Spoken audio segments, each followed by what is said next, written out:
Nianguke. Nianguke tukuokote. Nini mbaya? Sasa nisikete raha tu ya mkono. Unajua mkono wako ni soft. Kaa pampa. Inatania jina. Mtoto wako moha. Sana ndoa.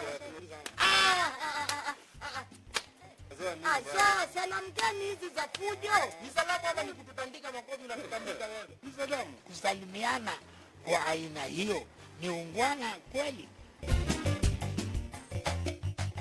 Tonight on KBC Channel 1. Naomba kidogo. Basi hata huyo mume alisema hivyo. Alafu akanifanya hivi.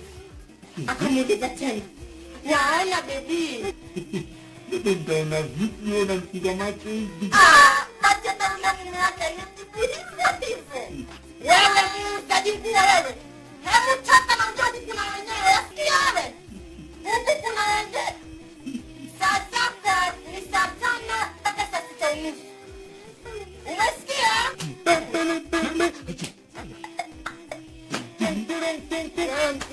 Nitapenda hivyo.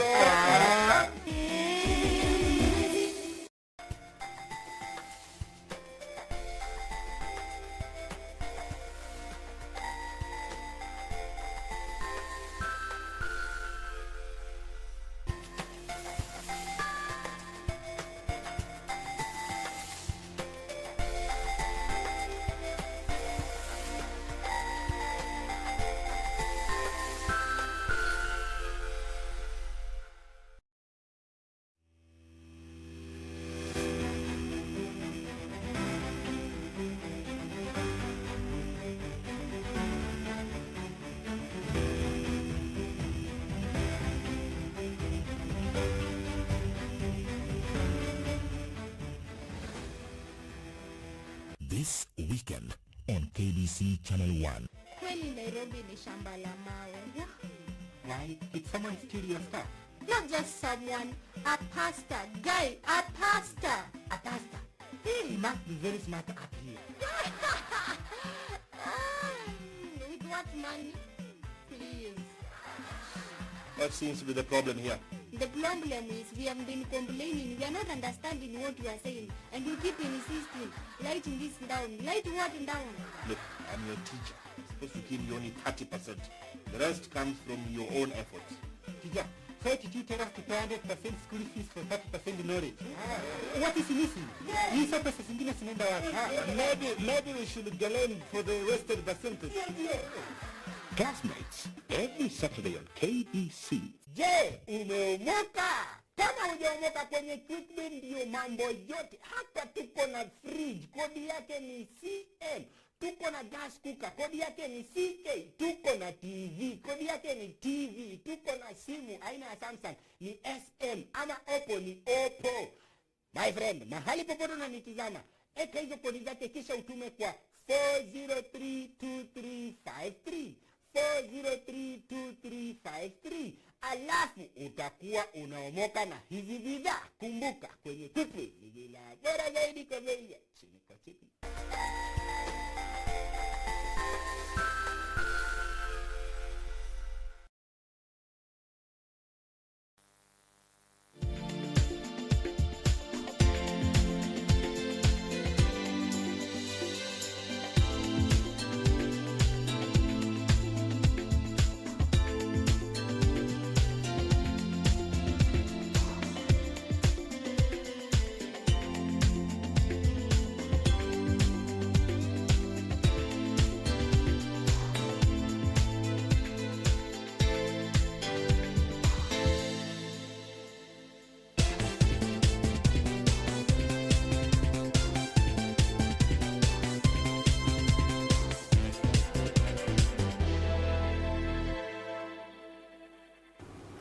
Good afternoon. This is Channel 1 Lunchtime News. It is the 9th day of April 2021 and we have a comprehensive bulletin lined up this afternoon. Well, my name is Jackline Wambiru. Our sign language interpreter is Byron Abule. Remember, this is an interactive segment. You can interact with us on our social media handles at KBC Channel 1 or at Jackline Wambiru. Now, to kick us off this afternoon, President Uhuru Kenyatta has called on the Organization of African, Caribbean and Pacific States to focus in leveraging on its past successes such as the existing economic partnership agreements so as to become a more influential actor in the global economic arena. Speaking on Thursday night at State House, Nairobi, when he delivered the opening statement during a virtual town hall meeting of OACPS, the head of state said that over 1 billion people that make up the 79-member multilateral body provides a huge potential for intra-OACPS trade and investments. Let's take a look.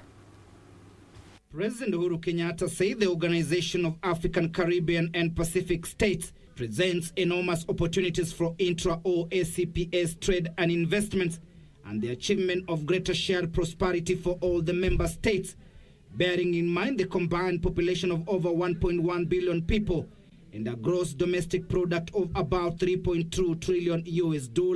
Kenyatta, who is the current president in office of the Summit of OACPS heads of state and government, outlined his vision for the multilateral institution, saying he envisions a transitionary OACPS that is united and progressive. Our recovery critically hinges on our implementing the shared agenda with unity and solidarity. This includes our shared agenda on environmental sustainability, climate change, financing for development, multilateralism, as well as peace and security. Speaking while he delivered the opening statement during a virtual town hall meeting of the OACPS, the head of state challenged other member states to focus in having a transition that supports structural transformation so as to foster industrialization, diversification of the member states' economies, and enable an increase in value addition of the primary products. We need to create alliances and use forums such as the Investment Climate Reform Facility to continue to support the African, Caribbean and Pacific countries to improve their investment climate as well as their business climate. On financing of development in OACPS, President Kenyatta called for a multi-pronged approach to resource mobilization and welcomed the various debt relief mechanisms. Our negotiators for financing the agreement between the OACPS and the EU. The initiating of this agreement will take place this month. That is April of 2021.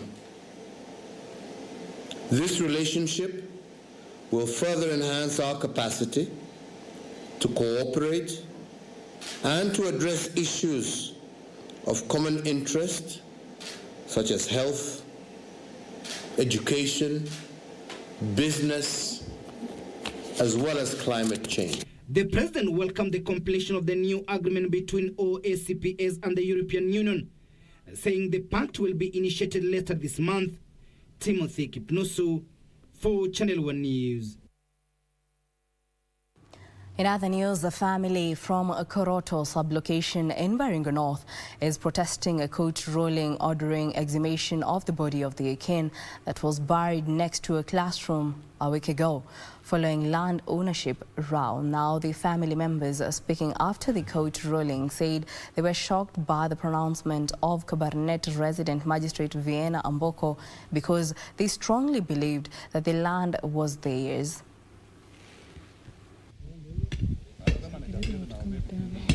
According to the family of the deceased, the exhumation ruling was unfair to them since a null injunction case filed on January this year by the deceased was not honored. The application sought to restrain Board of Management of Koroto Day Secondary School, Koroto Primary School and County Government of Baringo from further engagement on disputed land measuring about 20 acres. We have donated a portion of land to the primary. The rest is ours.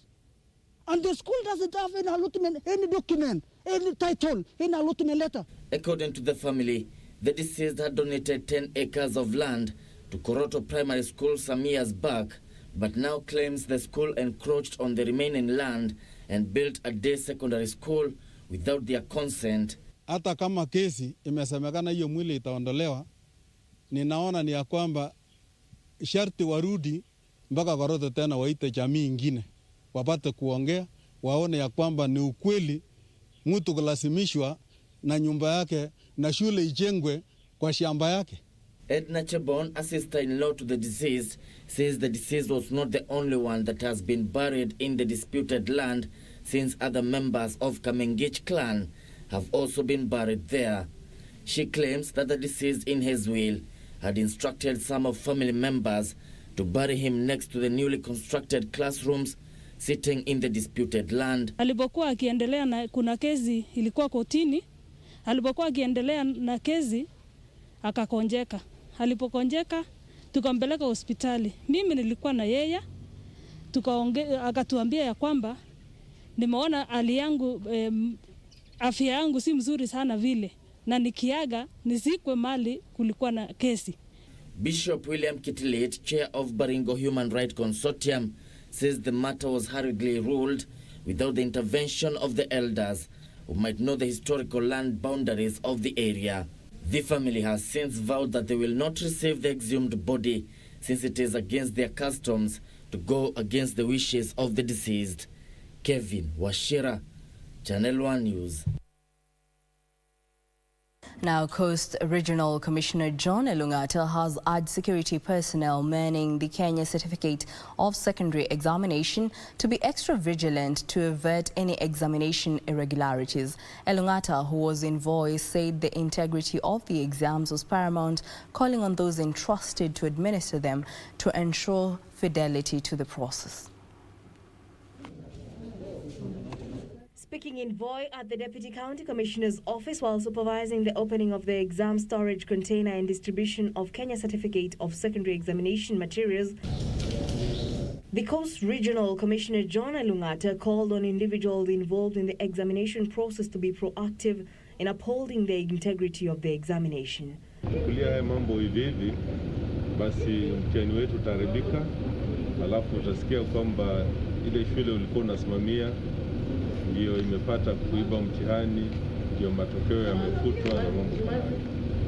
But like I said, so far so good. Tushikilie pale pale, tuhakikishe kwamba Voi haina incident. Elungata stated it was regrettable that in some parts of the country there were reported incidents of exam leakages that jeopardized the examination process. Nasikia aibu sana ukisikia ati Migori sijui kulikuwa na nini, sijui wapi kulikuwa na nini, ati watu wanakamatwa, ati walifungua mtihani mapema. It's a shame. So ndio maana tumekuja kuwatia moyo ili tuweze kusonga mbele na kazi hii.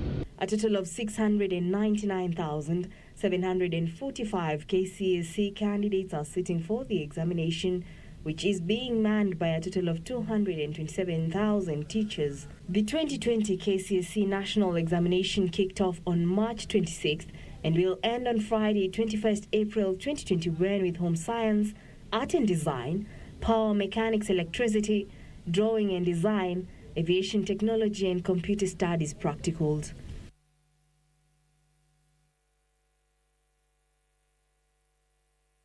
Away from matters education, an abandoned bus terminal along Kangunda Road funded by the World Bank is now the cause of controversy by matatu and boda boda operators in the area. The terminal, which has been lying dormant for the last 2 years, has not been gazetted by the Machakos County government and now on the verge of being vandalized. The Koma bus terminal, which was completed in 2018, has been lying idle ever since. The terminus, which was funded by the World Bank, was meant to offer some economic reprieve to residents in the area. However, according to residents, the terminus, which has not been officially opened, is causing confusion among bodaboda riders, personal vehicles and matatus who ply the area. Tuliketi chini kama kamati na tukapeleka hiyo maneno kwa society na tukakubaliana ya kwamba tutoe hii uwanja kwa county government ya Machakos, ndio uwanja uwekwe. Ya Machakos inatakiwa kuwa generate revenue kutoka hapa. Watu wa area hii ambao ni wanabiashara wanatakiwa kuwa wana benefit pia kutokana na ile activities ambayo itakuwa kwa uwanja.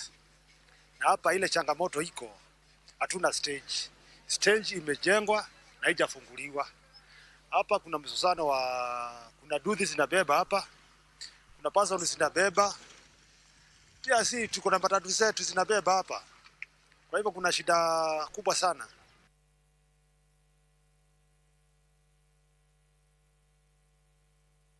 Local administrators in Kisii County have been put on the spot for allegedly abating defilement and rape cases in the local community.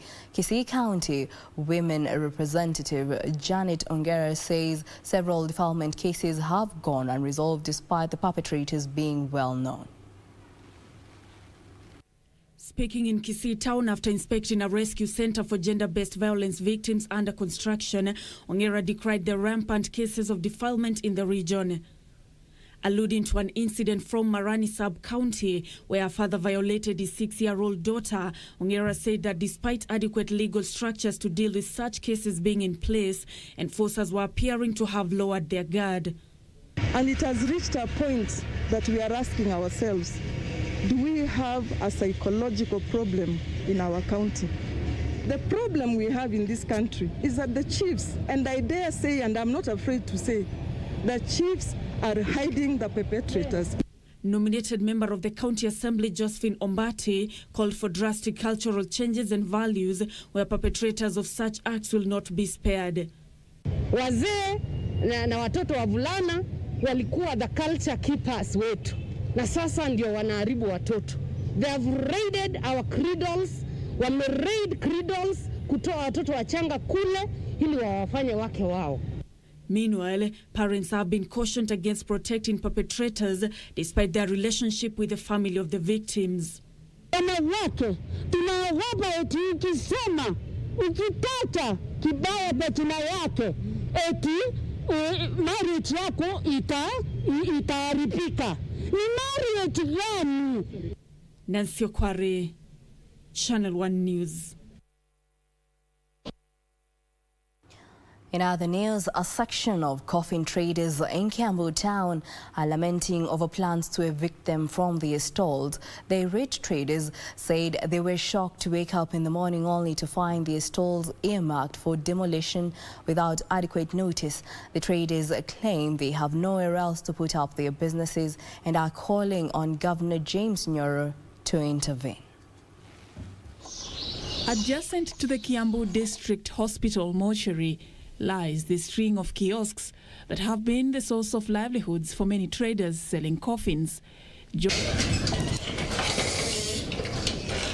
Mugombugwa has been operating here since 1998, but things are taking a new turn for him and his family after he received an eviction notice from the county government. Hiyo miaka yote tagia 1998 nimekuwa hapa Kiambu. Nikiuzia hapa Kiambu hii karibu na mochari. Nimekuwa nikiuzia mageneza hapo. Sasa imekuwaje? Nimewekewa ati mimi sijapata notice na ninashindwa kwani kunaendeleaje? Na nitaenda wapi? Many of these kiosks have been earmarked for demolition, with the traders left puzzled over their next move during these trying times of the COVID-19 pandemic. Tumekaa hapa kwa muda na sasa hii barua ilikuja jana. Tukaambiwa 14 days tuwe tumetoka hapa. Sasa tunauliza hivi serikali na venye hii tuko na mzigo ya hii corona yenye imeingia, tutaenda wapi? Kama saizi mimi niko hapa na mtoto na si mmoja, niko na watoto wengine kwa nyumba. Na mimi ndio mama na mimi ndio baba. Ombi letu ni moja. Wawachana watu wa Kiambu wafanye biashara kwanza. Tusukumane na hii janga la COVID-19. Si wakati wa kuja kufuruga wananchi wale wako chini sana.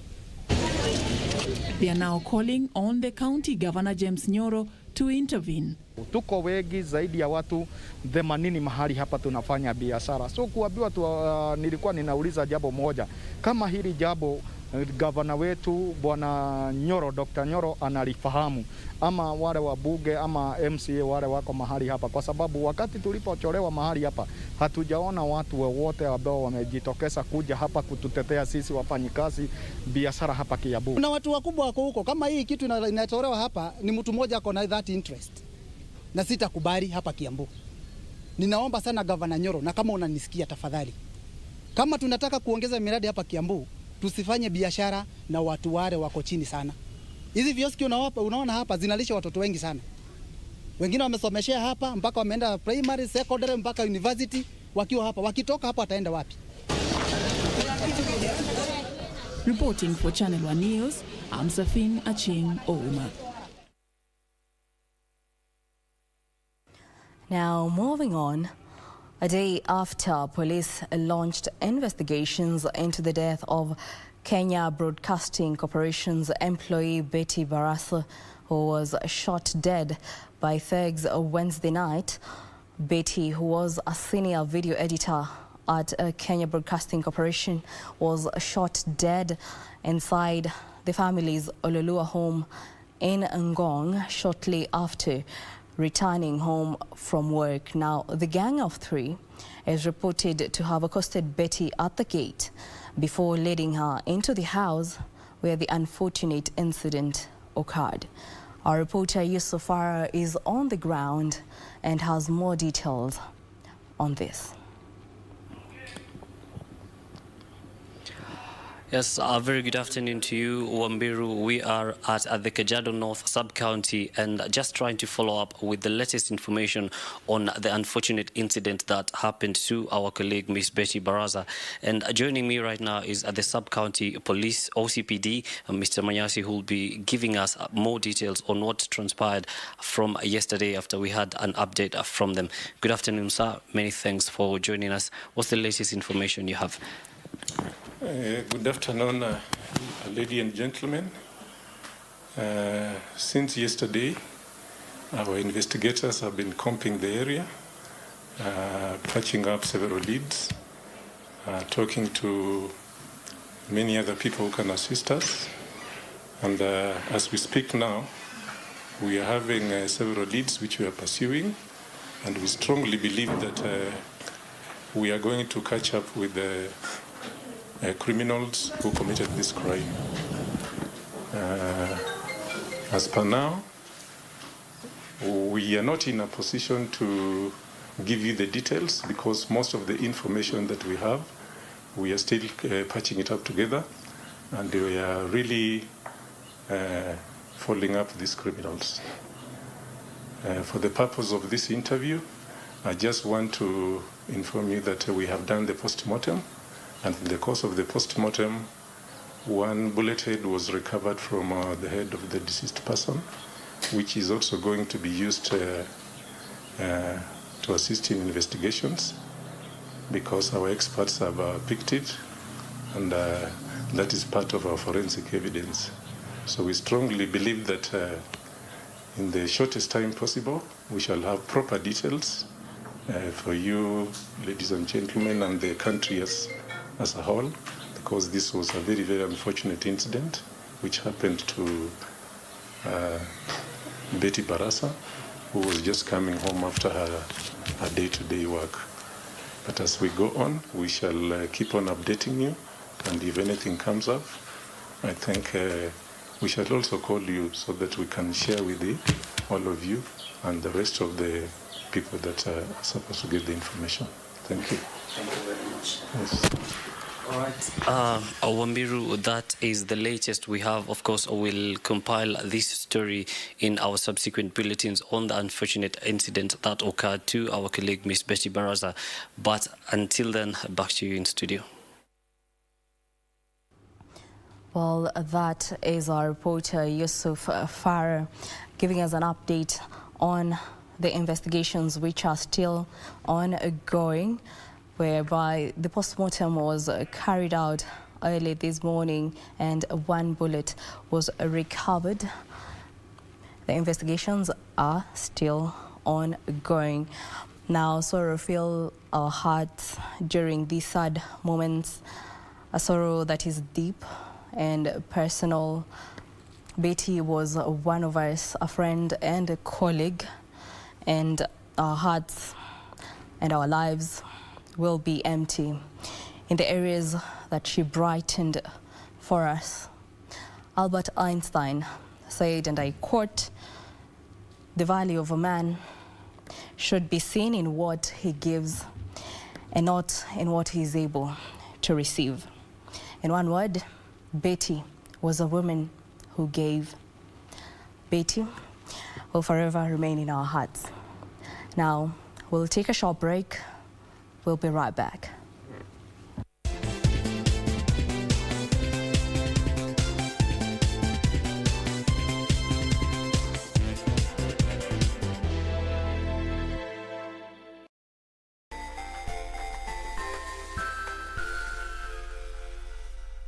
Je, umeomoka? Kama hujaomoka kwenye Quickbin ndio mambo yote. Hapa tuko na fridge, kodi yake ni CM. Tuko na gas cooker, kodi yake ni CA. Tuko na TV, kodi yake ni TV. Tuko na simu aina ya Samsung ni SM, ama Oppo ni Oppo. My friend, mahali popote unanitazama, eka hizo kodi zake kisha utume kwa 4032353. 4032353. Alafu utakuwa unaomoka na hizi bidhaa. Kumbuka, kwenye Quickbin ni bila bora zaidi kwa bei ya chini kwa chini.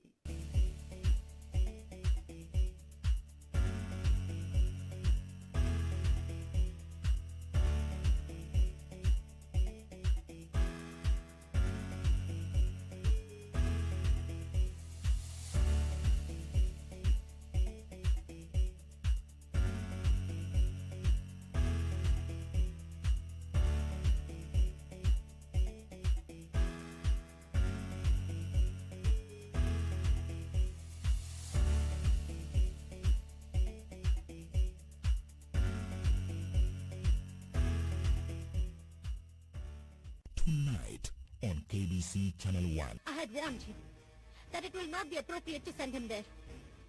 But he never listens to me. Now what will I tell His Highness? If I tell him where and why he's gone and that he hasn't returned yet... Calm down, Your Highness. You coward! You are here to wage war deceitfully. And you're threatening me? How dare you? Huh? How dare you? Tell me! What have you done, Kalwaki? How can you make a mistake of loving the one who has our enemy's blood coursing through his veins? Magad and Kalinga cannot become friends.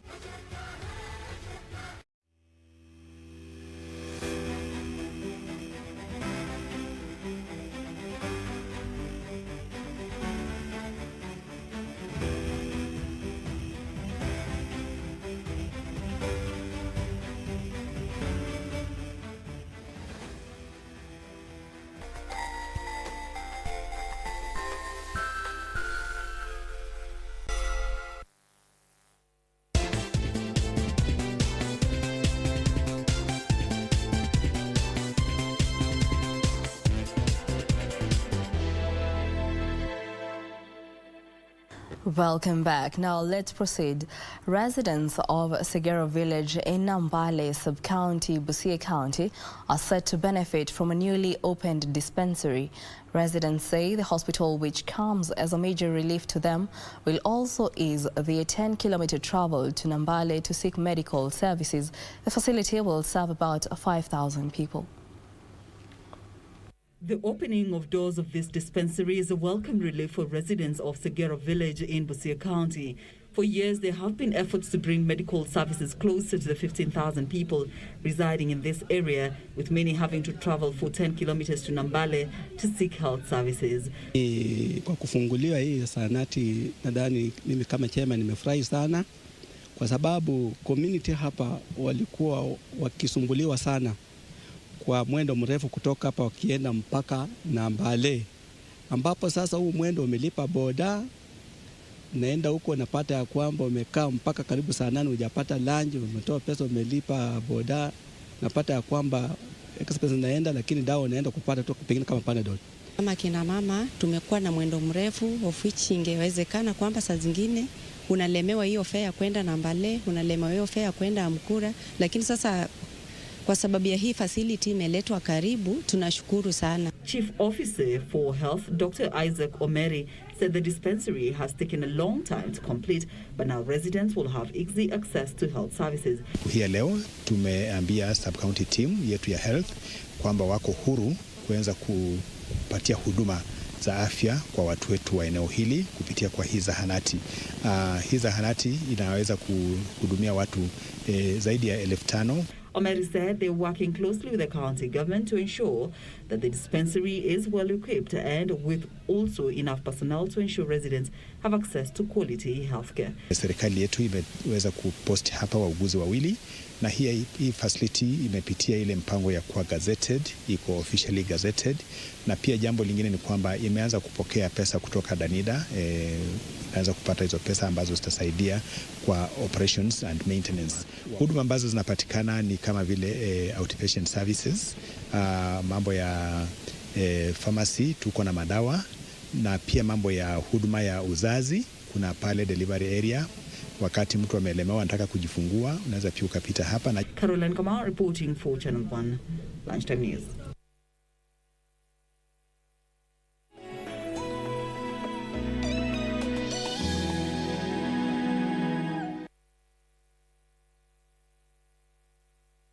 And now across borders, more than 200,000 voters are expected to cast the ballots in Djibouti, where President Ismail Omar Guelleh is seeking a 5th term. President Guelleh, who has led the country for 22 years, is projected to win in a landslide. Across Djibouti opened at 6 a.m. for more than 200,000 citizens registered to vote in the presidential ballot. President Ismail Omar Guelleh is seeking a 5th term against his sole competitor, Zakaria Ismail Farah, who is a little-known former army officer turned businessman. President Guelleh, who has led the country for 22 years, is projected to win in a landslide.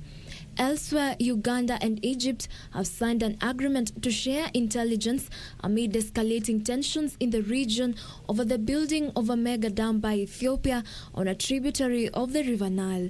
In a statement, Uganda's army said the deal was reached in talks between senior military intelligence officials of the two countries.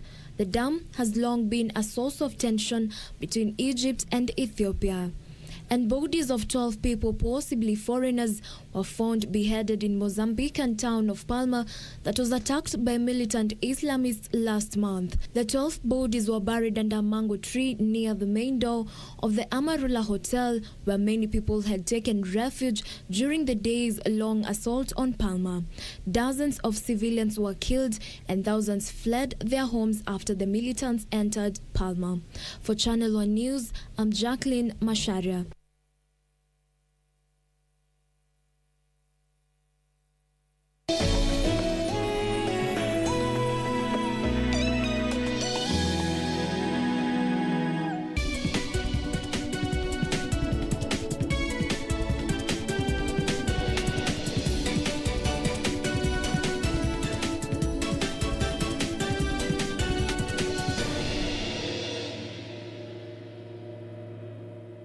And now, Marty's businesses within the East African region have been urged to harmonize compliance policies and quality assurance to boost inter-trade and lower the cost of doing business within the regional bloc.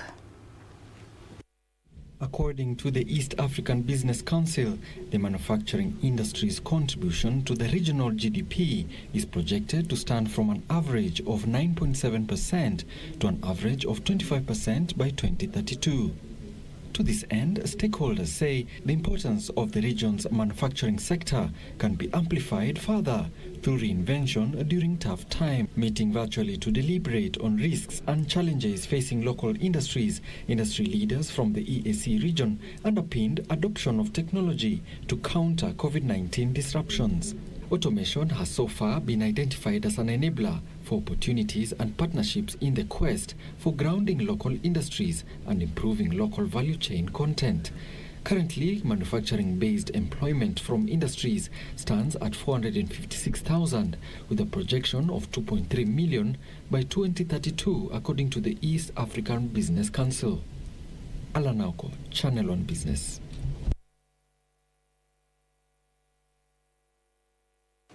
One can now make an insurance claim on a virtual platform, signifying a paradigm shift from the traditional insurance space to digital platforms. However, reluctance by a section of agents to adopt the technology poses a threat to insurance disruptions. AAR Insurance Kenya MD Nixon Shigoli says while COVID-19 has buoyed the digital revolution, agents pose a threat to growth if they are not quick to adapt to the needs of an increasingly tech-savvy, sophisticated clientele. Insurers have traditionally been outside of the insurance innovation and are now facing the pressure to transform their operating and business models. As such, insurance brokers and agents will be required to facilitate critical processes like onboarding clients onto digital platforms, managing claims and other processes, and educating consumers on the benefits of digital insurance.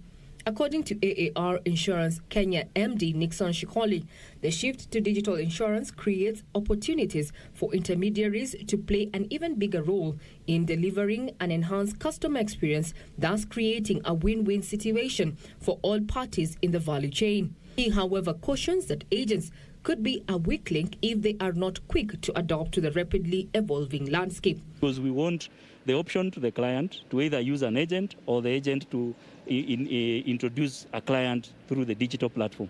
So we foresee 60 to 80 to 70% of our business in 2021 being acquired through the digital platform. InsurTech startups and companies that are completely outside of the traditional insurance space are encroaching on the territory which likely belonged to insurers in the past. That we want the differentiating factor for AR will be immediate service delivery. From the time you press payment on your phone, in 1 hour you should be able to access services, all our services in an hour of pressing payment, and all the documents being availed to you through the online platform. Regina Manyara reporting for Channel 1 Business.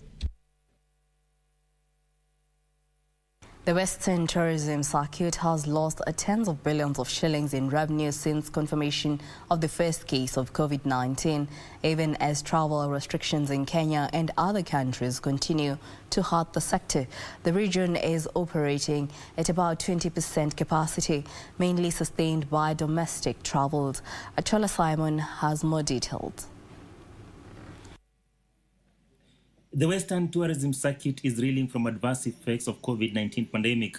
Hotels are operating at about 20% with tens of billions of shillings in lost revenue as the region suffers cancelled conference and hotel bookings due to travel restrictions imposed in Kenya and other key tourist source markets to contain the third and fourth wave of coronavirus. Coming at a time when the industry has been working hard to regain its lost glory, with most businesses experiencing high numbers of cancellations from both business and leisure travelers. It has also resulted in many businesses scaling down their operations due to low or no business at all. That Western Kenya as a whole has lost tremendously in terms of revenue from tourism activities. We can quantify this to slightly over 150 billion lost within the last 1 year, because COVID has been with us now for the last 1 year. At the moment, no particular hotel I know has closed down. No particular hotel which I know has closed down, although we are greatly affected. The operations, as I said, is below 15% on room capacity. That means the business, hospitality business at the moment is not sustainable. This even after some tourist facilities along the shores of Lake Victoria were destroyed as a result of the rising water levels in the lake, which has made the future looking bleak for the hospitality industry that has been struggling to recover. The players in the industry are now calling for a more collaborative approach from the counties in the region to help the sector remain afloat. Our appeal, the association is appealing to all 14 county governments in the region to come to the rescue of our businesses by also suspending collection of licenses and other taxes until such a time when the situation will be normalized. as well as promoting inter-county travel within different counties to help us create visibility for the region's great opportunities. They also want the government to inject more resources in the industry battered by the COVID-19 pandemics and other challenges. Members and stakeholders to look at the brighter side and leverage on opportunities to lure domestic travelers to the hidden gems within the green zones. That is the 42 counties not affected by lockdown. The Western Kenya Tourism Circuit, spanning the 14 counties within the Lake Region Economic Bloc, also known as Kenya's best kept secret, offers domestic travelers various opportunities to discover, explore, and experience hidden gems. Achola Simon for Channel 1 Business Insight.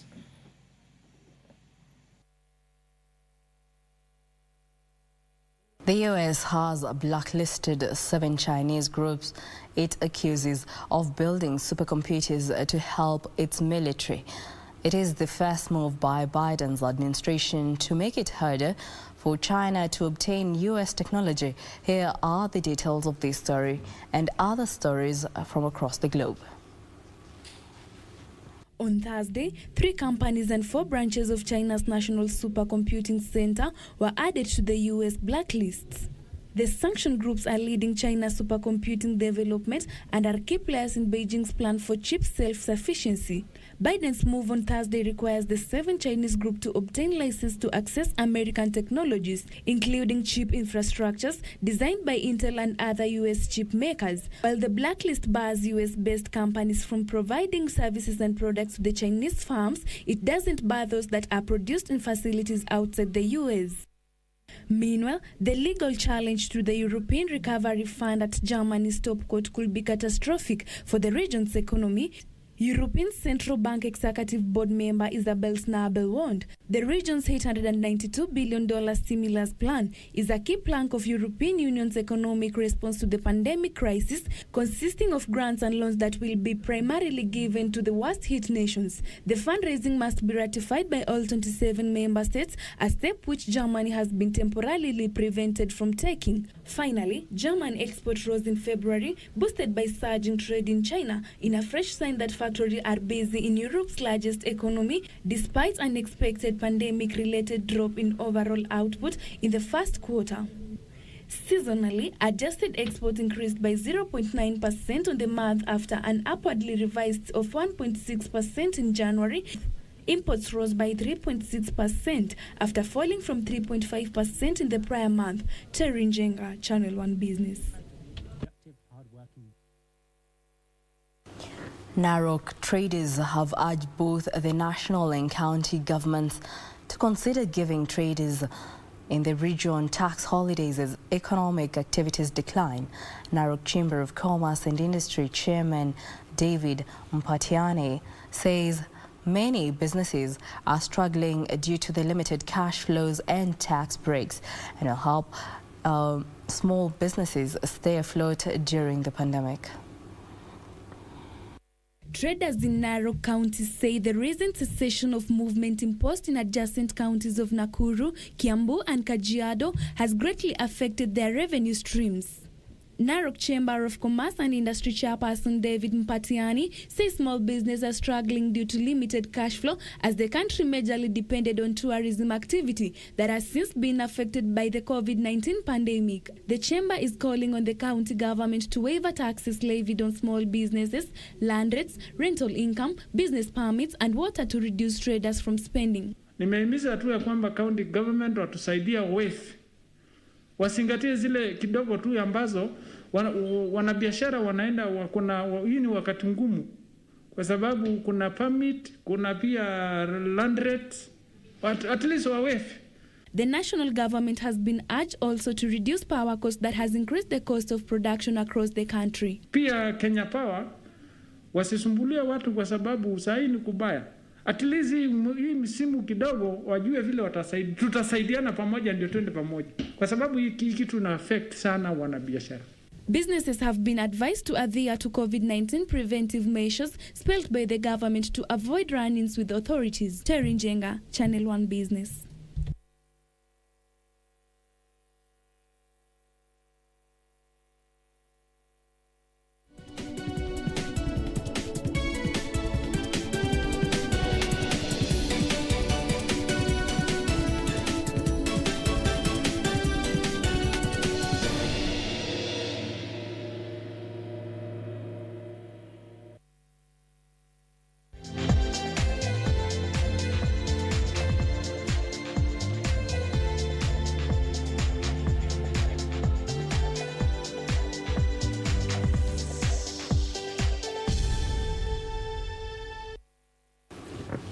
Now in the sports arena, Manchester United boss Ole Gunnar has hailed the exceptional duo of Bruno Fernandes and Marcus Rashford after United beat Granada 2-0 to enhance their chances of advancing to Europa League semi-finals. Elsewhere, Slavia Praha has scored a dramatic stoppage time equaliser to leave Arsenal's Europa League ambitions hanging in the balance.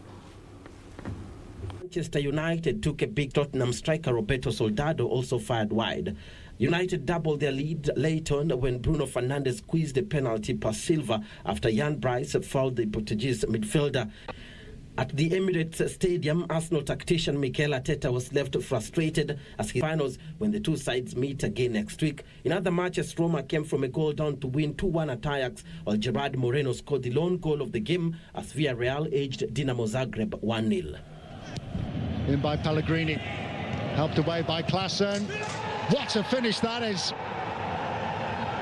Roger Ibanez has completed the turnaround.